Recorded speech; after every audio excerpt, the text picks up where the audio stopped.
കുഴിയൊന്നുമല്ല, Kozhikode railway സ്റ്റേഷനിലേക്കുള്ള റോഡാണ്. ഈ റോഡിൽ മാത്രം യാത്രക്കാരുടെ നടുവൊടിക്കുന്ന രീതിയിൽ 6 വലിയ കുഴികളുണ്ട്.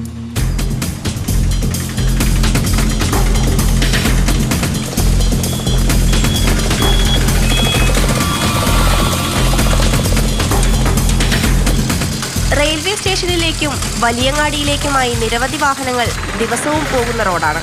പക്ഷേ ഇങ്ങനെ കുഴിയായി കിടക്കാൻ തുടങ്ങിയിട്ട് മാസങ്ങൾ കുറച്ചായി. കുഴി കൊണ്ട് പൊറുതിമുട്ടിയത് ഓട്ടോ തൊഴിലാളികളാണ്.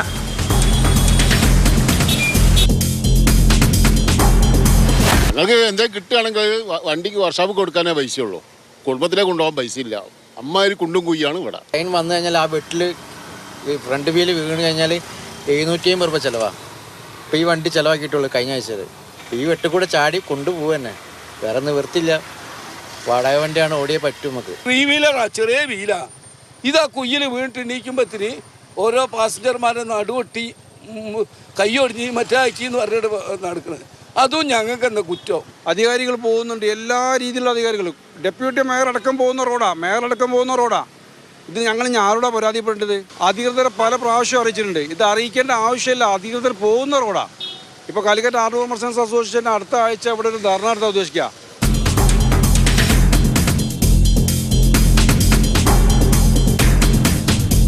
ഇത് PT ഉഷ റോഡാണ്. ഇവിടെയുമുണ്ട് വലിയൊരു കുഴി. പോരാത്തതിന് ചെറിയ ചെറിയ കുഴികൾ വേറെയും.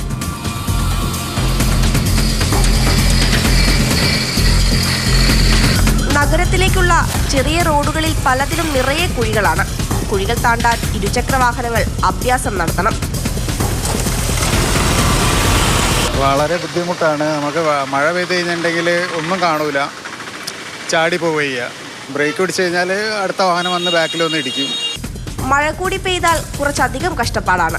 കുഴിയിൽ വീഴാതിരിക്കാൻ കരുതി വേണം വണ്ടി ഓടിക്കാൻ. പെട്ടെന്ന് കുഴി കാണുമ്പോൾ വെട്ടിക്കുന്ന വാഹനങ്ങൾ മറ്റു വാഹനങ്ങളിൽ ഇടിക്കും. കുഴികൾ കാരണം വലിയ ഗതാഗതക്കുരുക്കും ഉണ്ടാകുന്നുണ്ട്.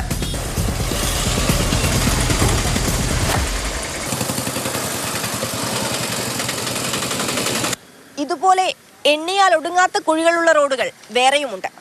യാത്രക്കാരെ ബുദ്ധിമുട്ടിക്കാതെ ഇനിയെങ്കിലും ഇതിനൊരു പരിഹാരം കാണണം. ഷിജിൻ നരിപ്പറ്റിക്കൊപ്പം അഞ്ജന സുകുമാരൻ, മാതൃഭൂമി ന്യൂസ്, കോഴിക്കോട്.